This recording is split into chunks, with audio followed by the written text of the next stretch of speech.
Warning, the following video will contain discussion and images of explicit sexual content, alongside some images of grotesque nature. Viewer discretion is advised. In 1973, one of the multiple Pong clones trying to cash in on the foundational arcade game success was released into the arcades. This one called Lmao. This cash grab marked the first game ever released by what would soon to be known as one of the most Titan-esque figures in the world of video gaming, Taito. While an active force in this early arcade era, releasing other games like soccer, TV basketball, and Western Gun, it would take until 1978 before Taito's Tomohiro Nishikado made the game that would not only cement Taito's name in history, but was so successful that it revolutionized video gaming both in terms of industry and culture.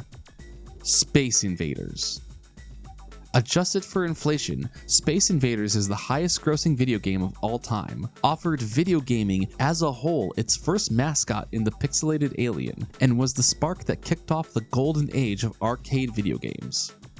In the following years, some of the most famous video games in history were set loose into the arcades, where they found financial success the likes that would rarely be seen again. Pac-Man, Donkey Kong, Galaxians, Wizards of War, Berserk, Asteroids, Rally X, Defender, Tempest, Frogger, and others still would all come out in the next 3 years.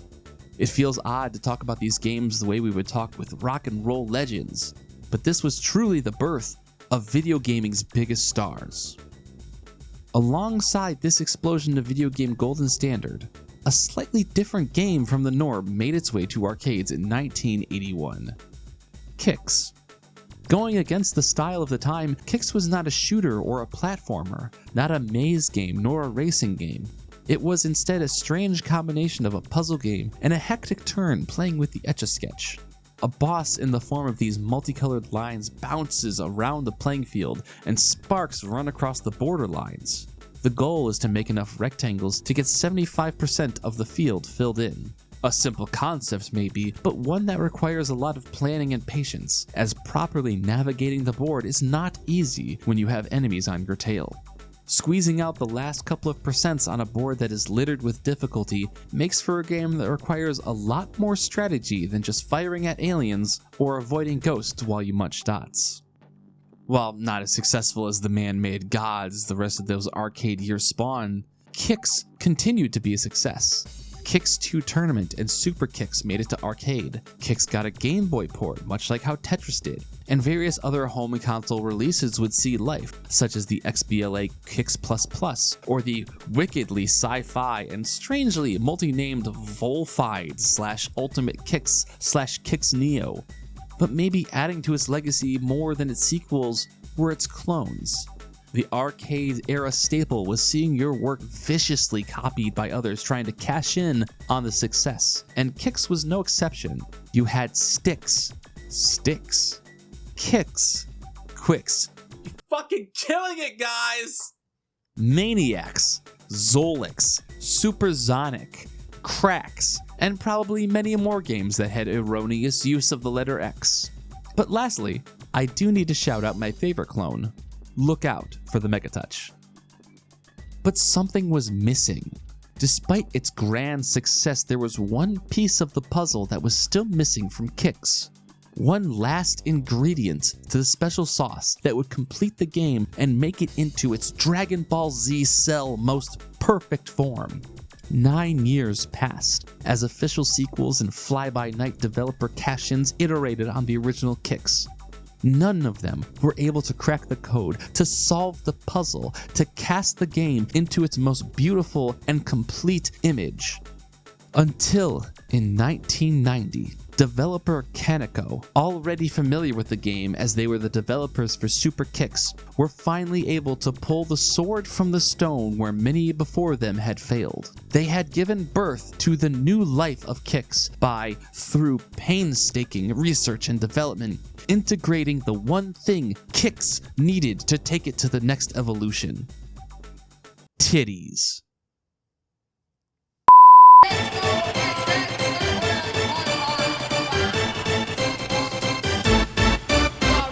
Video games have been a medium for porn as long as video games have been a medium for video games. Even before we were putting graphics in our games, we had pornographic interactive fiction like softcore adventure for the Apple II. Hell, you could probably trace the history back to risque penny arcades reported in Cincinnati as early as 1905. It should be no surprise that when a medium is created and people look for a way to profit off of it, slapping boobies on there can punch the ticket. The 1980s saw an immense rise of home entertainment. Home systems like the Atari and NES brought the thrill of gaming home, and the VHS, hot off the heels of earthing the Betamax in the video format war, was a genuine revolution for how media could be consumed at home. You can see how, given the topic at hand, not having to be in a public place for media entertainment could be a pretty cool thing. I don't know, man. My personal hell would be sitting in a theater for a Debbie Does Dallas viewing surrounded by rows of other people, all presumably bricked up. But shit, that's what you did back then. It's kind of a rumor that pornography helped VHS win the war over Betamax, which I don't think is wholly true because VHS's advantages like longer recording time and better onboarding price made for a more consumer-friendly product, but I also wouldn't be surprised if it helped. But regardless, the end result is that porn was able to come home this way, and VHS wasn't the only path it took. The Atari had that infamous sprint of weird porn games like Beat 'em, Eat 'em, Gigolo, Cat House Blues, and of course the reigning king of stupid fucking dipshit head-ass ideas, Custer's Revenge. While home console erotica didn't particularly find a home stateside, it definitely had a much more successful run in Japan. The personal computer industry brought the ability to have intensely beautiful graphics with eternally long-lasting aesthetics. So what better way to flex those pixels than with a copious amount of sexual content? This shot is obviously aimed at the PC-98, a system mimetically known for its large eroge library, and while I empathize with those who wish to dispel the notion that the PC-98 was all just porn, 47% of your library being pornographic probably beats out every other system by at least 40%. That said, while other systems had nowhere near as wide of selections as the PC-98 did, it's not like the FM Towns or Sharp X68000 didn't have eroge releases, and even DOS had Dr. Ruth's Game of Good Sex, which nobody who owned this sure was having. Fucking got 'em! However, in Japan, unlike America, pornographic games were still publicly facing. I'm no cultural expert. I can't dive into the history of hows and whys that answers the questions of differences between how Japan approaches pornographic materials versus how America approaches pornographic material. All I can tell you is that it was more common in Japan, and as far as I know, the only erotic games that you could be playing in a public space in America is whatever schlock was under the erotic category in those old Touchmaster machines. Not only was it present, however, but it was popular and successful. The invention of adding strip elements and nudity into video mahjong cabinets marked an undeniable shift in Japanese arcades. What started as pixelated titillation would grow and evolve into productions with enough budget to hire animation industry veterans to craft up the girls, or even eschewing the pixelated vibe altogether and offering real girls in FMV. Games like Mahjong Venture or Super Real Mahjong P2 were foundational games in the genre and financial blockbusters for the companies behind them. This wasn't something building and moving in its own little bubble of the industry. This was a big and real movement happening. Mahjong Gakuen, a strip mahjong game that pushed the explicitness of the ero content, was released by a company called Yuga. But Yuga was just a front. This boundary-pushing eroge was actually made by fucking Capcom. Like, fucking Akiman, the famous Capcom artist who gave us the art behind Street Fighter 2, was the artist on Mahjong Gakuen. This was big deal shit happening in the arcades. So business was pretty fucking good for those who decided to add nipples to their game. And people who decided to add nipples to their game weren't just seedy companies trying to make a quick buck. With that in mind, let's get back to Kaneko in the year 1990.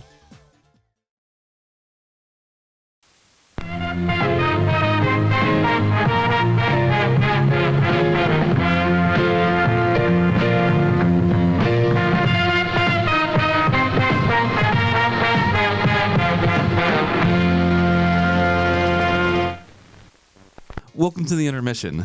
Basically, I'm here just to clear up a couple things in regards to the last chapter. Given the pacing and the style of how I presented that, I wasn't really able to source my information the way I'd really want to normally, just so you make sure that you know I'm not just some idiot on the internet making up shit and coming to assumptions that are unfounded. The primary source for the last chapter is an article on Medium called "Of Tits and Tiles, the Not Safe for Work History of Strip Mahjong." I've had this video topic kind of percolating in a couple different ways, and it wasn't until I really found that article that I was able to wrap this thing up the way I wanted to. So it's really, really interesting. It kind of goes over so much history of why strip mahjong is such a thing and kind of the cultural boom that it created, both like popularity, financials, and government step in. Like, we'll talk about a little bit of that in a second later. Another good article is "The Porno Hustlers of the Atari Age" on Kotaku by Kate Willart. Not super necessary for the video because I'm just barely touching upon the mystique porno games on the Atari, but a very, very interesting read that goes way deep into that and more about Custer's revenge, stuff like that. So Yuga being a shell company or a front company for Capcom, that's not necessarily abnormal. Specifically around the NES era, you would get a lot of, I don't know if I should say a lot, but you would get shell companies because Nintendo regulations required that they could only, like, a publisher could only put out like 4 games a year or something. It was like a quality control thing, I think, that Nintendo did. And so if I remember correctly, Ultra Games was a shell company or a front company for Konami, so they could release more games than Nintendo technically allowed in 1 year. Also, it's not necessarily abnormal that big name companies like Capcom would have eroge in their catalogs. Like, nowadays they won't really talk about it, but another good example would be Koei. Early Koei games that I was looking into, they had a run of eroge games called the Strawberry Porno series. And it was just like 4 games that were eroge. Like, they had erotic elements to it. It's Koei. I believe Enix also did some, and I just can't remember what I was researching about what Enix did. For more information on the personal computer and microcomputer era of Japan, specifically what I was talking about with PC-98, there is a great channel called Milie Dori, and she breaks down a lot of very interesting PC-98 games, I think almost exclusively eroge. Specifically, she has an episode on Dokusei, which was like a really, really formative eroge for the day, and it was recently re-released in like a very well done remastered format. I think that video in particular is just like super, super worth watching. Like, you'll just learn a lot of shit that way. And then I kind of want to clear this up because the way that presentation of that chapter goes, I don't want it to ever come off like, oh man, those crazy Japanese and their porn that's just in public. Yes, it is more public facing than maybe us stateside would be used to, but it's not to say that this was without controversy or that this was out without concern. It's more that, much like, music and video games over in stateside, there just wasn't like the government regulations or any sort of like governing bodies to really look over this. For example, it was a known issue that like publicly accessible pornography was a thing, and like, they weren't really happy about it, but it's because strip mahjong was making so much money that they kind of played a little fast and loose with it because they didn't want to kill the cash cow. Specifically,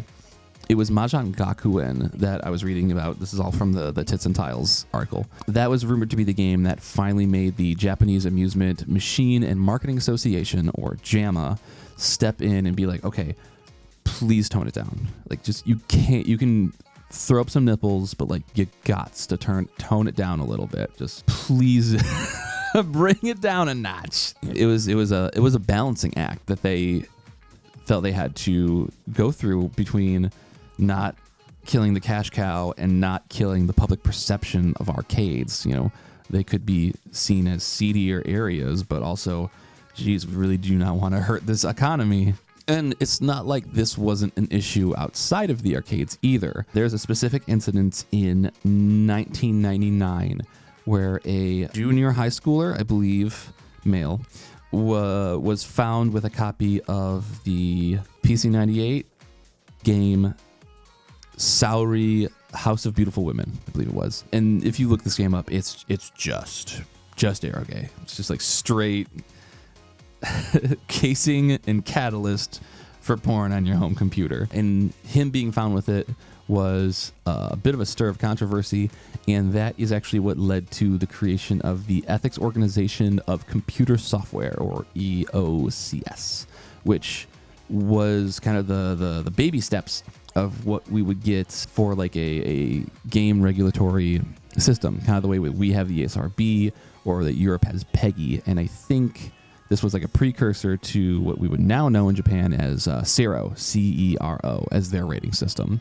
I also, one of the things I'd like to correct that I was learning through researching this, in a previous video, specifically the Age of Discovery for the Sega Saturn one, I mentioned that Sega Saturn did not have erotic elements in their games. It was eroge free. That is wrong, actually. It was, you could have eroge on the Sega Saturn up until 1996. After that, they're like, boom, cut it. There is a collection of games on the Sega Saturn that has nudity. And then also just a fun little bit of house cleaning. In the comment section below, I will post some musical references that's going on in this video. Specifically, a lot of the chapter names and chapter arts for this video in particular is heavily music reference based. And if I ever do something where it's like, ooh, there's a lot of things I'm pulling from here, I'll do that in the future for other videos. It's not always that case. Sometimes I do original art, but there's examples like this chapter is referencing an Adam F artwork, and this chapter is like straight up referencing DJ Dead Horse's Crown of Thorns. I'm not like an artist. I like seeing things and like figuring out how can I make something with that. This isn't my day job, so it's just a little bit of fun stuff to go over afterward. Anyways, that's it. We can finally get back to the video, and I'll be done burying the fucking lead.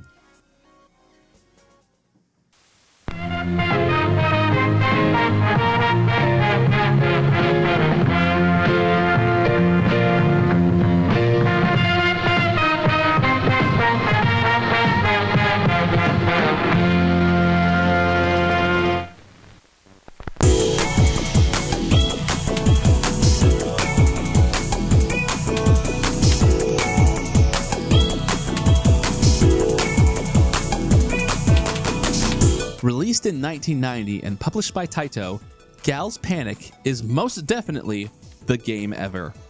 You clear parts of the board like in any old Kicks game, but this time the motivator at play is revealing the, I can't even call this digitized, this is like a pixel redrawing model who gets progressively more naked. Each of the 6 models in the game have 3 rounds of screens you need to clear before you can feast your eyes on a nipple and then see the actual model reference behind the pixel art.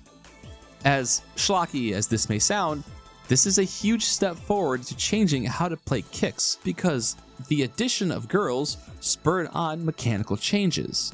In the image, the outline of the girl is now your goal, and only clearing parts of her silhouette counts towards completion. But you cannot just attempt to speedrun girl percent, because if you clear too much of the silhouette without clearing the additional background, the bar at the top will move into the red and the girl will go away, being replaced with a creature instead. Not only is this an awesomely mechanized and totally hilarious way to punish players for being too horny, but it is a fundamentally different way to think about the Kicks formula. Not all of the screen is a goal anymore. You have to be more calculating on how you plan out your clear attempts to successfully reveal a girl, but not reveal too much of the girl too fast. That said, the pro strat is definitely trying to box the boss in on a kill attempt away from the girl, but good luck, brother, on that one.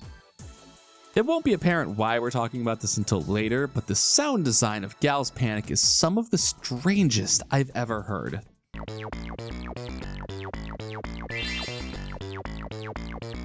you have voice samples of the girls cheering you on and talking to you, which is all fine and good, but the way this game handles music is so wrong.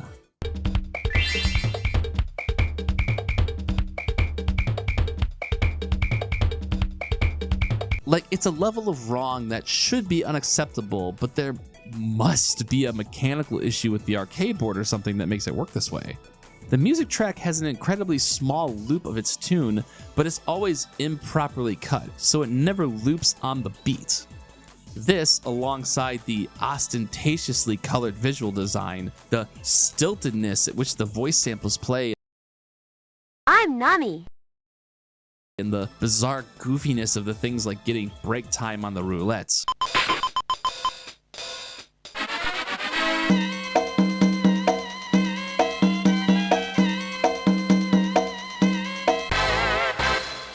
All combined to give Gal's Panic this demented carnival vibe. And that's kind of what helps separate Gal's Panic from the pack. It's not just an eroge that meaningfully advances the formula of the game it's based on, but also is undeniably weird in a way that is captivating. Once again, it's not weird just because it's a porn game that you play in public. It's weird because so much of the visual and auditory design work makes it so. This weirdness has its edges sanded down as the series continues, but never really goes away.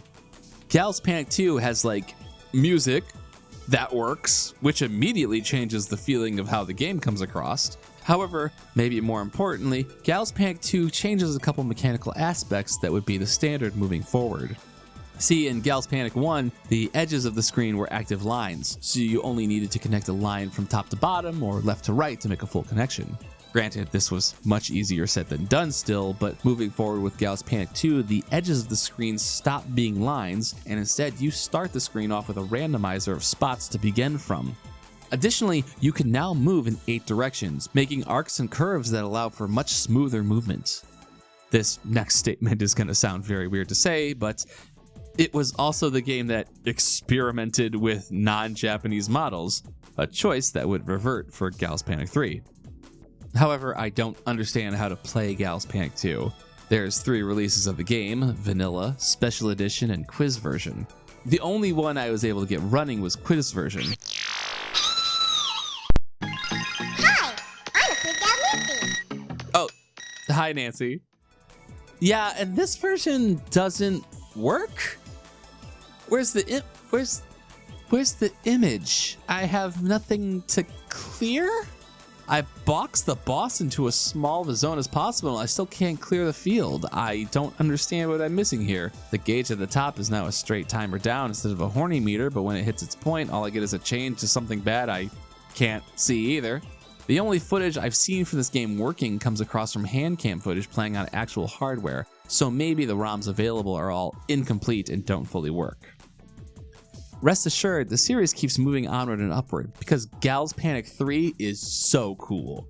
This is the introduction to the scrolling mechanic, where the playing field is larger than what's on screen, and you will need to clear a minimum percentage of what's available before the rest of the field will unlock and you can scroll to access it. The concept of rounds is also gone. Instead of getting a model and doing multiple rounds with her, there are instead more models and they all have one stage to their name. What's best about Gal's Panic 3 is that it seems to have hit its stride for its kooky vibe. The soundtrack has legit bangers on deck.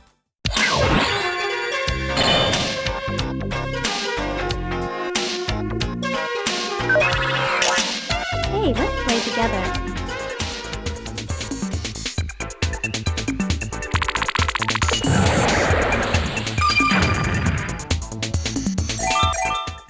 And the strange, pre-rendered yet highly compressed backgrounds perfectly fit with the jump cuts and the zooming jump scare editing decisions.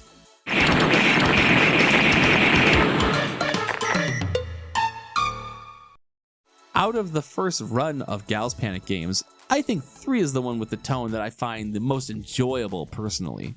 It's addictive with its incredibly quick pace of play, and the music rules so hard. It's such a great combination of slick gameplay and zany cursed shit like the deep-fried pictures and frantic minigames. This release is also the first to not feature any nudity, as all potential nipples be covered up in the photos. Wrapping up with Gal's Panic 4, or Gal's Panic 4U, or Gal's Panic DX, this game almost feels like a different series.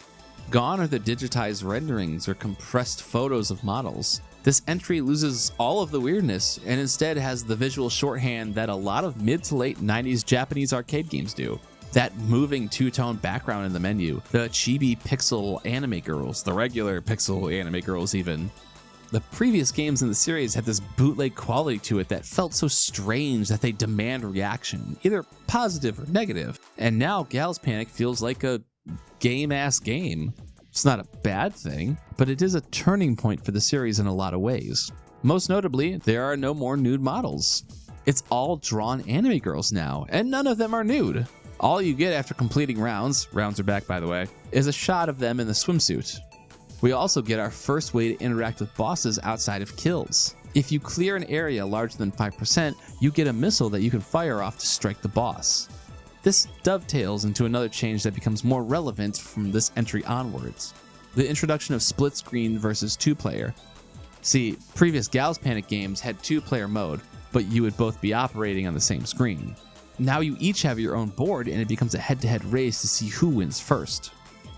As much as Gal's Panic 4 kinda sticks out like a sore thumb to its predecessors, it becomes more of the blueprint for the next era of Gal's Panic games. But before we move on to that, I just kinda want to shout out the first 3 releases. You don't often see games like this, games that are such strange beasts, too weird to live, too cursed to die. I can show you the footage all day long, but to really get the feeling of how unorthodox these games can be, you have to try it for yourself. Especially in the case of Gal's Panic 1. That game is on Fightcade 2, and I recommend just trying it for like 10 minutes. You're gonna have some sort of reaction to the game. I can't say what, but it's definitely not boring or blasé.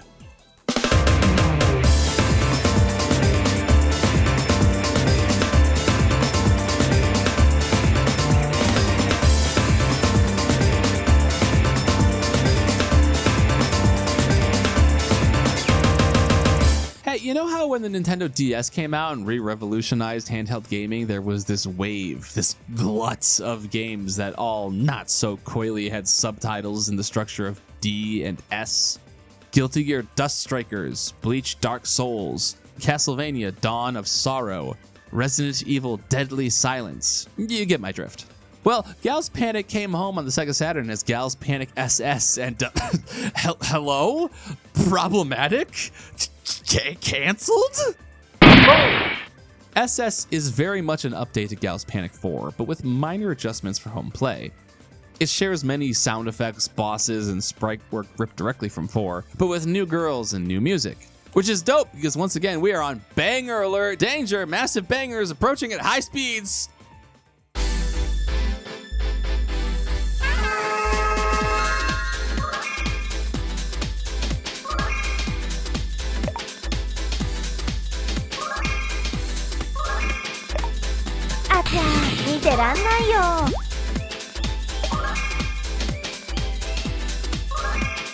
Mechanically, there are very few amount of changes, and they are mainly in switching out the context of arcade play. Obviously, there are no longer quarters to be slammed into the machine, so when you lose all 3 lives, you have to start the round over from the beginning.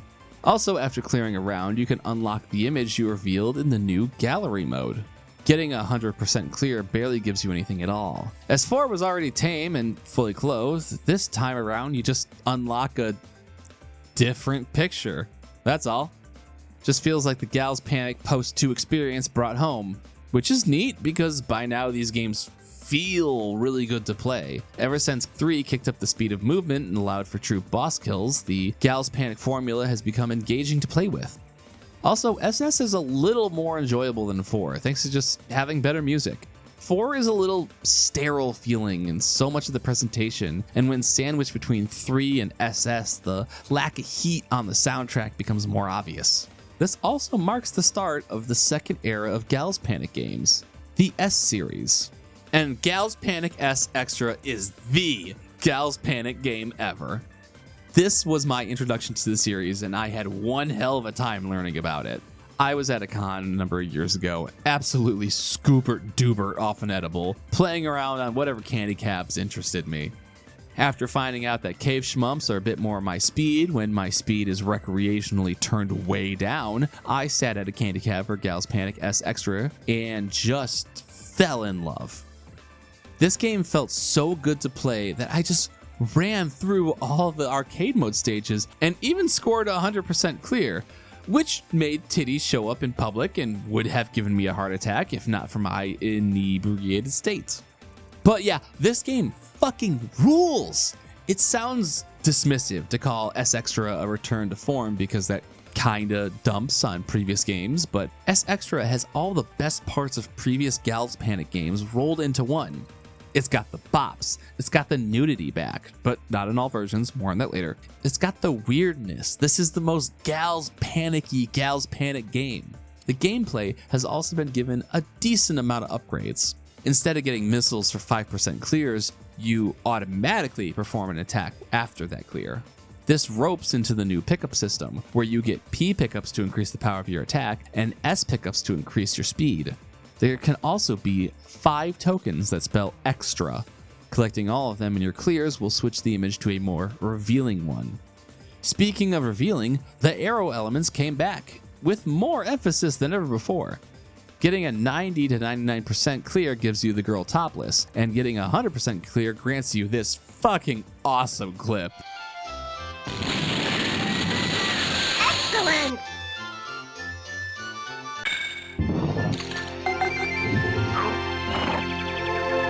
Followed by a quickly animated sequence that usually, but not always, has nudity to it. As skeevy as this may sound, I'm glad to see the arrow back in the Arrow Gay series. The first 2 games, and some of the third, had nudity as a way to bolster what was otherwise a very strange and kinda low quality product, and as the series progressed in quality, it began to shed that side of its identity. Bringing it back feels like they weren't ashamed to be an Arrow Gay series. It also just kind of helps the strangeness of the game. The nudity combines with the humor, like these title cards or that one stage where the buff dudes of dubious offensiveness, to create an entirely different feeling from 4 or SS.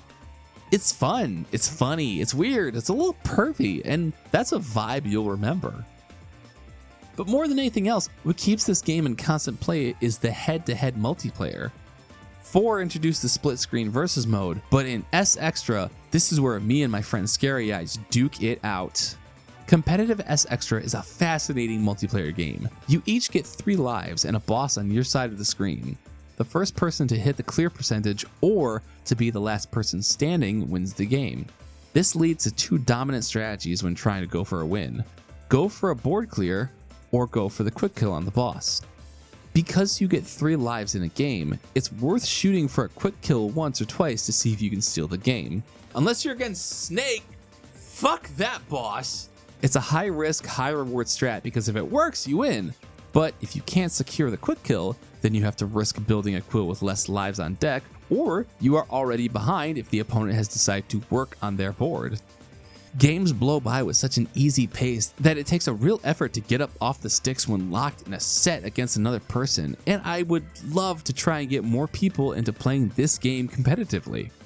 Which is very well possible, because S Extra is on Fightcade 2. Not only that, but circling back to something I mentioned a little bit ago, it's the European version specifically that's on there.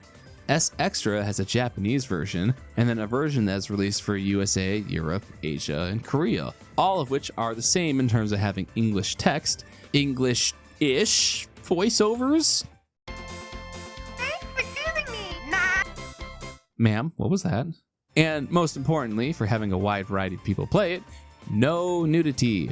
The international versions of this game all lack any sort of nudity to them, so they can be easily played in a public or broadcasted setting. I highly recommend giving S Extra a shot. It's an addictive game that perfectly showcases the jam of this series, and with it being the most easily accessible version, it won't take much more than a Fightcade 2 account to be able to boot it up. Following this up is Gals Panic S2, which, outside some minor gameplay changes, stays very much in line with S Extra. The only real change here is that attacks are now done by clearing POW pickups, so you don't automatically attack when getting a clear of 5% or more. Also, the extra system was made twice as hard.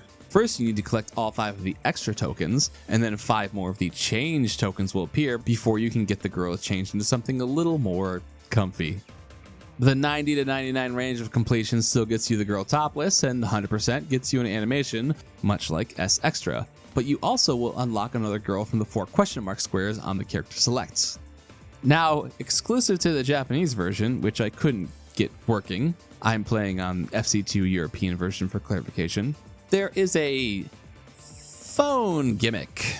The Super Kaneko dial system activates when you collect a phone pickup during a round. After you clear, you will be given instructions on a phone number to call and give a code that is on the screen to hear private information about the characters and hear their conversations. The code would be different for completing all stages or all stages of the 100%. Finally, Gals Panic S3 is the last true Gals Panic game. And maybe rightfully so, because S3 feels a little long in the tooth. It's literally S2 with a new coat of paint. Not even any minor gameplay changes like how S Extra to S2 was. S3 is kind of a death croak for the game. It's not adding anything interesting to the formula, and maybe not even adding anything at all. In fact, it couldn't even take away all the best parts of S2 along with it. It's lacking the charm of girls ripping on you when you get a game over and stuff like that. The funniest thing the game has going for it is when you decide which girl you are going to play with. Other than that, there is more of the same, almost down to an embarrassing degree. There's a little less nudity here. The 90 to 99 zone gets you some underwear, and you need 100% completion to see a nipple, but there's really nothing else to talk about. And maybe that's why S3 feels so bad to play. I haven't remarked on it much, but the S series post S Extra are fucking hard games. Obviously, from the inception, there is a level of quarter munching to be had because they want to scam the dork needing to see the pixel boobs for every coin he has, but earlier Gals Panic games are a bit easier to parse what the boss and the enemies are up to. In the last 3 S games, the bosses are supercomputers built for Cold War era destruction. They are more interesting foes because their attack patterns are so powerful and they have new abilities like certain attacks will snipe you even if you aren't making a line, or big Kamehamehas that actually remove the clear space you've completed. But more of them than I would like have no real telegraphing, and some of them even have barely any startup before unleashing on the player. This, combined with their erratic speeds and movements, makes for an incredibly hard goal of getting boss kills, and sometimes an overly frustrating goal in just making a normal 80% clear. It feels a little bit better in S Extra because it was new then, and the game has so much charm to keep you playing, but by the time you get to S3 and you see one more motherfucking snake, you'll want to be done here. There are a couple of Kaneko official spin-offs to the Gals Panic series. Panic Street is an entirely safe for work version of S2. Anime girls are replaced with fun, almost childlike characters. This game does retain the Super Kaneko dial system, which I was able to fully clear after a maddening time hunting down this little phone fucker and his incredibly loud sound effects. Jesus Christ, bro, I can't hear myself think! Otherwise, this is literally S2. The more interesting spin-off is Silhouette Stories, a PS1 game that takes the Gals Panic gameplay and straps it onto a light visual novel game. I wasn't able to get it working for myself, but whatever, I can't read the language anyways. But what I was able to find about it shows a lot of promise. The premise is a stock standard gig where you play a dude who wakes up and decides that maybe today the crushing loneliness of the world should be ended and he should get a girlfriend. Yeah, that sounds like a good idea. Go for it, my guy. He finds a strange little alien named Panny from the planet Gals who can help him in ending his journey to wizard status. You have 12 potential girls you pursue, and the way gameplay interacts with this seems like a cool addition. Depending on how good you play, you get different route paths in the story, including having additional objectives like getting all the items or doing a 30% clear. It's a much better idea for bringing Gals Panic home than SS was, that's for sure. Kaneko went out of business soon after S3. The company wasn't a one-trick pony. People in the FGC may recognize the name as the company behind the excellent Jackie Chan and Fists of Fire fighting game, but it was very obvious looking through their releases that the Gals Panic series is what buttered their bread. And with good reason. They obviously stumbled upon a killer idea and one that would exist long after the series would end. There's the Dojin game, Gal Panty X, which is a pretty direct ripoff. There's Namco's Dancing Eyes, which takes the format and puts it in 3D and also goes completely overboard on the silliness to an awesome effect. These are some vibes, bro. There's a very current release for major platforms called Pretty Girls Panic. It has that look of a garbage-ass anime Sugoi Ugu game to drain the most pathetic of nerds' wallets, but that shit walks like a Gals Panic game, baby! And while not a Kix clone, I would like to give a special shout out to Moyeo Gonta, or Lady Killer as it was released globally.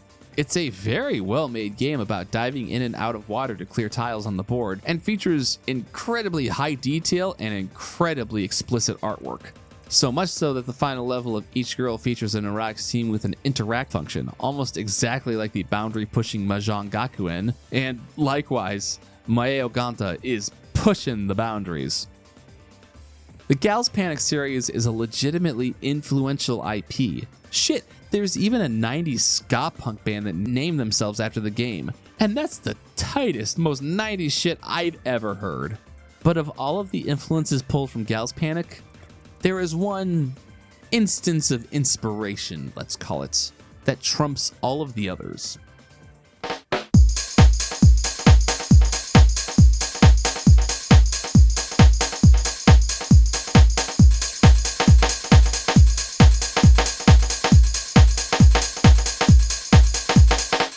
Elsewhere in the world during the rise of the golden age of arcade video games, South Korea to be exact, was a company called Kobang. This was no small company, as they were the first Korean company granted permission to manufacture electromechanical amusement machines, and would be one of the companies behind the Korean Computer Graphics Research Association. However, before the 80s could come to a close, Kobang landed in hot water when it came out that they were producing, selling, and exporting illegal copies of the SNK arcade game Mechanized Attack. This wasn't an older title they were being sly with either.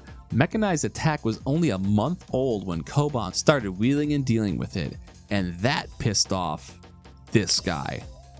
Jay, that's a fighting game character, not a real human. What the? Yes, it may be Fatal Fury and King of Fighters superstar Kim Kap-won you were looking at, but he is based on the real human Kim Kap-won. Founder of Victor, a South Korean company that would import arcade machines from Japan, and later founder of Vicom, a company that you would only know if you love kusoge fighting games. Much like his video game doppelganger, Meat Space Kim Kap-won was a third Dan in Taekwondo and had a familiar relationship with Japan, not only through his line of work, but also due to his history traveling there to be an assistant for Ricky Dozan, a South Korean pro wrestler in Japan that was so influential and famous, he makes Hulk Hogan look like a buck-toothed, bow-legged backyard wrestling mark. So yeah, maybe don't be in this guy's crosshairs. So after Kim Kap-won took Kobang to court and unalived them with what I could only assume was a sick nasty coast to coast and back again HD mode swag combo, Kobang rightly felt like a change was needed. Now in 1990, the company reemerged as Komad and decided maybe making their own original games would be a good move. Yeah, that's a solid strategy. They almost immediately started hacking games to make their own versions. It only took a year before Komad released Gulf War II, a hack of Taoplan's 1987 shmup Twin Cobras. I don't have the greatest insight of Snow Bros, as it's a cult hit I'm not personally familiar with, but I feel safe to assume that Komad's Jump Kids in 1992 either heavily borrows or is a straight up hack of it. And then 1996's Air Attack uses sprites and backgrounds wholesale from games like Raiden, SimCity 2000, and Tyrion. But 1994 brings us to the reason we are talking about Komad at all. Oh, holy censorship image, you have blessed my videos in the past with your wisdom and power, but tonight I call upon God's favorite angel to make right what wrong I am about to bring.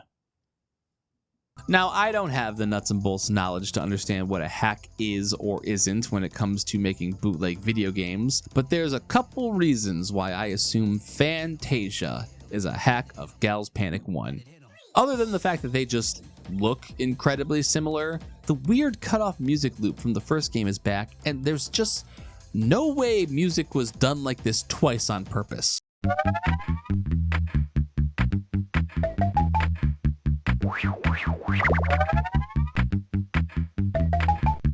It mechanically feels the exact same too, like the way bosses operate and the change mechanic for switching off the girl. It all seems like it's Gals Panic 1 with a new coat of paint. The only thing that really gives me pause is the fact that you have 8-way movement, and that wasn't a thing in the original. But we are getting ahead of ourselves. Before we can even talk about the game or select a girl, we need to select a character. I am a dedicated Sylvester Stallone main. In the description below, you can find a link to my Discord server where I post all my Sylvester Stallone tech. That's a joke. It's just a link to the Discord where the kids hit the gritty for Ukraine. That's a joke. There's no link. Don't go clicking random links on the internet, kids. So the thing about Fantasia that makes it so funny compared to other eroge and its ilk is that it just straight up doesn't care. In theory, you would want to make the nudity something the player has to put in a bit of work to get. That way, you string them along with a goal in mind as your game runs their pockets for all their lunch money. But that strategy towards player and financial engagement would require work. You would need non-nude pictures to keep the player away from the goods. Comad ain't got time for that shit. They are presumably ripping pictures from someone's stack of 1987 Playboys and sliding the shell of Gals Panic 1 over top of it. So, if you want to see a crotch, you can just throw a quarter in and bam, there it is. It's all good here. It's the humor and just how low rent everything about the game is, outside of the replacement of sprite work, and I can't even guarantee they are original replacements. It's all a shoddily made cash grab. And that's why I think it's unintentionally hilarious. The nonsensical choice in picking your celebrity character, the sex jazz that plays when you clear a board.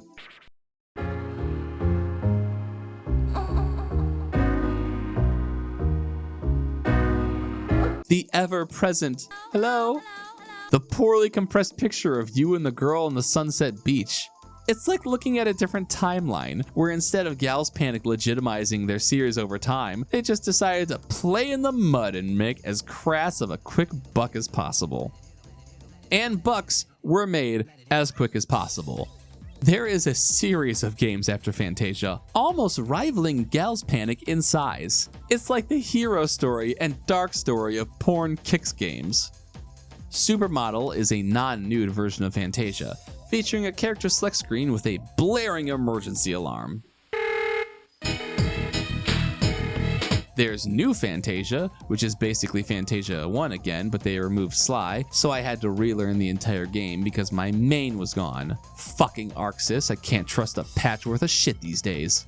The only thing notable about New Fantasia is that they're a bit more liberal with how much crotch can be seen in detail. But if you were to know any of these games, you would probably know Miss World 96. See, this game was actually covered in a Sean Baby article, a name half of you probably don't recognize, and half of you have crumbled to dust hearing for the first time in ages. You can now select girls by geographical area, including the USSR, which has been dissolved for 5 years now. Surely this historical blunder won't be repeated in further games. Much like New Fantasia, Miss World 96 leaves little to the imagination when showing off the assets. However, what Miss World 96 may be most famously remembered for is what happens when a change goes down in this game. Oh, fuck!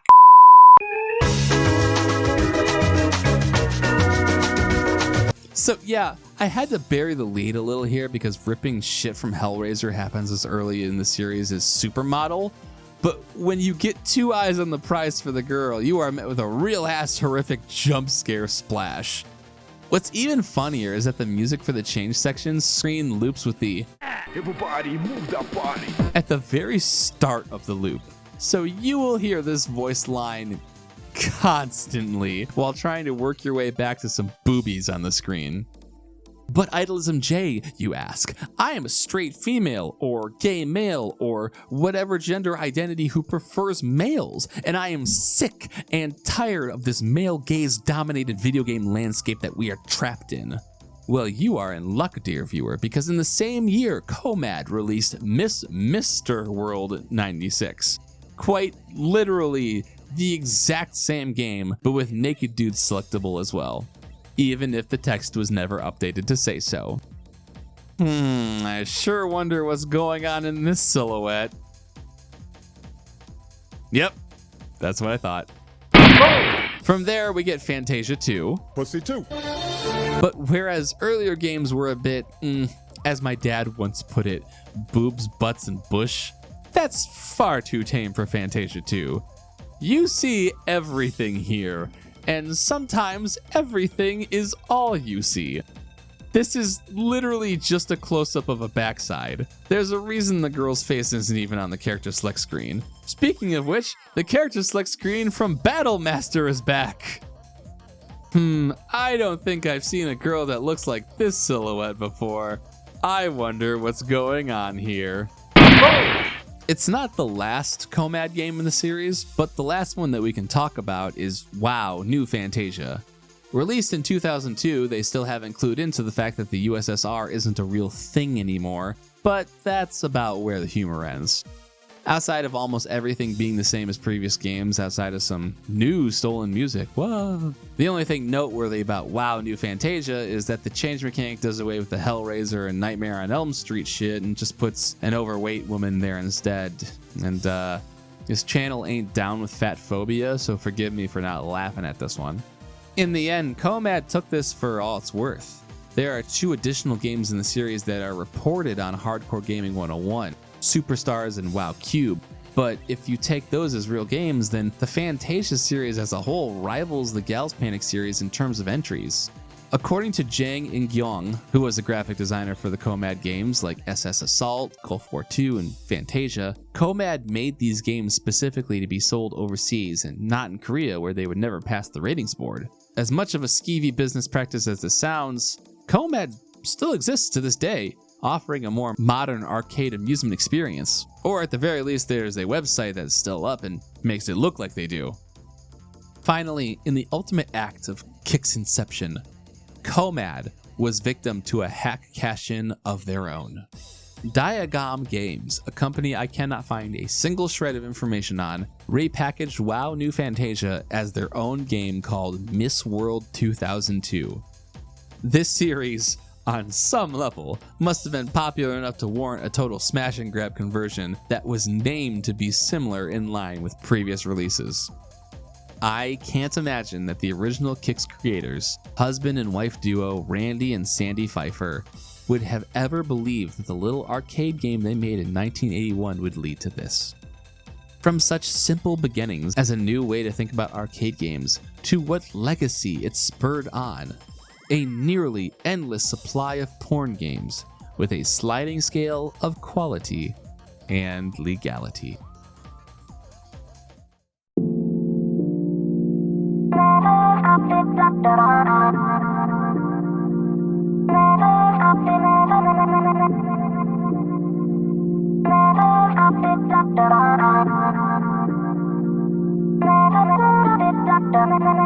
It's hard to reckon with this, but these games we've covered are only the big examples of the era gay variations on the Kicks formula. Undercover, Girls of Cobra Mission, Sexy Puzzle Maniac, Lovely Girls, Sexonic, and I'm sure there are even more doujin or indie releases in languages I do not understand that thusly I cannot find. This was not just some isolated incident of people throwing some tatas and butt cheeks on a Kicks game, and that being the end of it.